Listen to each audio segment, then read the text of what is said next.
This video is a segue between bad news and good news. The bad news, which we've now discussed, is NP completeness. The fact that there are computationally intractable problems out there in the world. In fact, they're fairly ubiquitous and you're likely to encounter them in your own projects.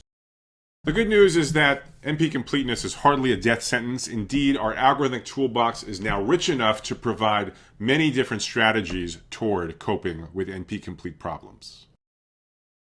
So suppose you'd identified a computational problem on which the success of your new startup company rests. Maybe you've spent the last several weeks throwing the kitchen sink at it. All the algorithm design paradigms you know, all the data structures, all the primitives, nothing works. Finally, you decide to try to prove the problem is NP complete, and you succeed. Now you have an explanation for why your weeks of effort have come to naught. But that doesn't change the fact that this is the problem that governs the success of your project. What should you do? Well, the good news is NP completeness is certainly not a death sentence. There are people solving, or at least approximately solving, NP complete problems all the time. However, knowing that your problem is NP complete does tell you where to set your expectations. You should not expect some general purpose, super fast algorithm like we have for other computational problems, like say sorting or single source shortest paths. Unless you're dealing with unusually small or well-structured inputs, you're going to have to work pretty hard to solve this problem and also possibly make some compromises. The rest of this course is devoted to strategies for solving or approximately solving NP-complete problems. In the rest of this video, I'll give you an orientation for what those strategies are and what you can expect to come. So as usual, I'm going to focus here on general purpose strategies that cut across multiple application domains.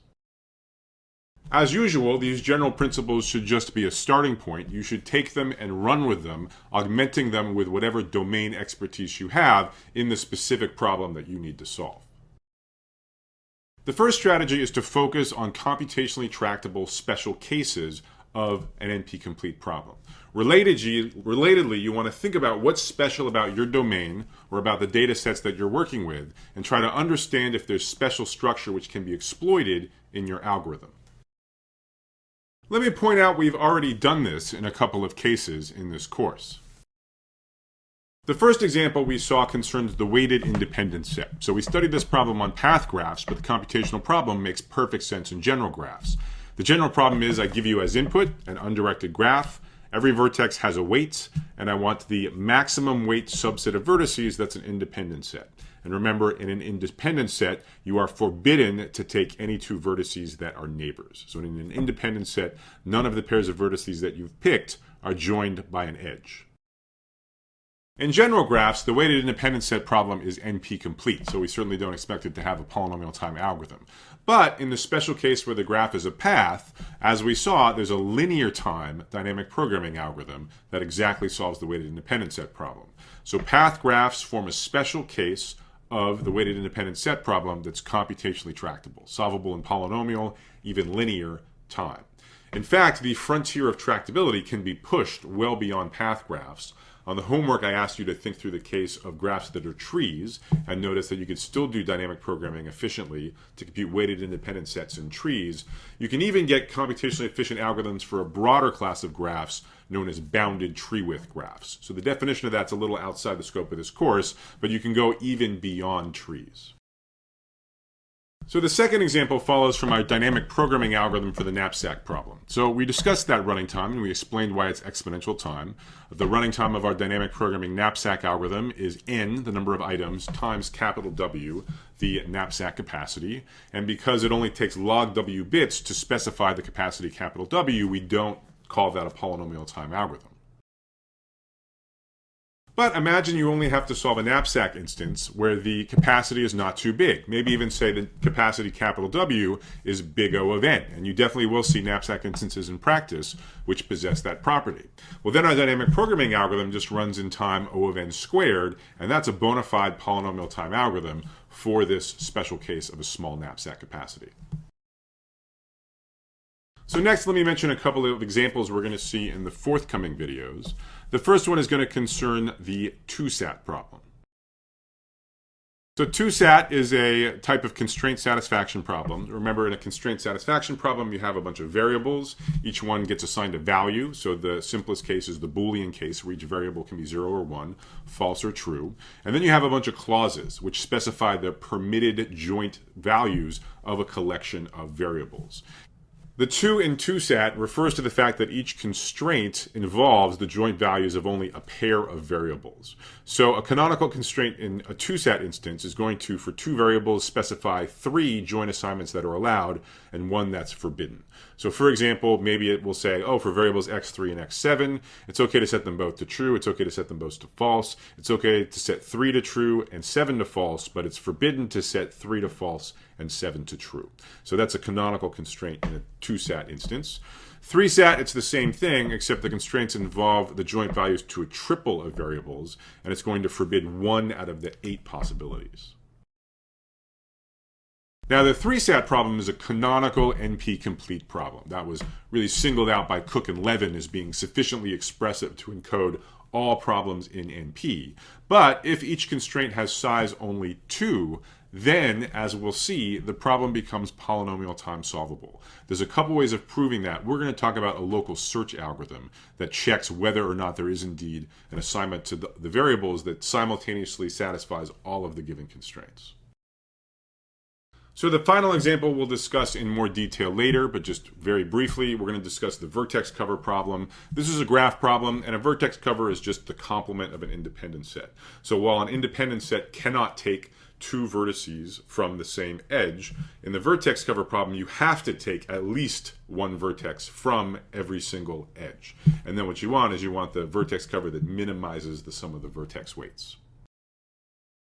Yet again, this is an NP-complete problem in general, but we're going to focus on the special case where the optimal solution is small. That is, we're going to focus on graphs where there's a small number of vertices such that every single edge has at least 1 endpoint in that small set. And we'll see that for that special case, using a smart kind of exhaustive search, we'll actually be able to solve the problem in polynomial time. So let me reiterate that these tractable special cases are meant primarily to be building blocks upon which you can draw in a possibly more sophisticated approach to your NP-complete problem. So just to make this a little more concrete, let me just kind of dream up one scenario to let you know what I'm thinking about. Imagine, for example, that you have a project where, unfortunately, it's not really 2SAT that you're confronting. It's actually a 3SAT instance. So you're feeling kind of bummed. 3SAT's NP-complete, and maybe you have 1,000 variables. And certainly you can't do brute force search over the 2 to the 1,000 possible ways of assigning values to your 1,000 variables. But maybe the good news is, because you have domain expertise, because you understand this problem instance, you know that, yeah, there's 1,000 variables, but there's really 20 that are crucial. You have a feeling that all of the action basically is boiling down to how these 20 core variables get assigned. Well, now maybe you can mix together some brute force search with some of these tractable special cases. For example, you could enumerate overall 2 to the 20 ways of assigning values to this core set of 20 variables. 2 to the 20 is roughly 1,000,000. That's not so bad. And now what you're going to do is, for each of these 1,000,000 scenarios, you check whether there's a way to extend that tentative assignment of 20 values to the 20 variables to the other 980 variables so that all of the constraints get satisfied. The original problem is solvable if and only if there exists a way of assigning values to these 20 variables that successfully extends to the other 980.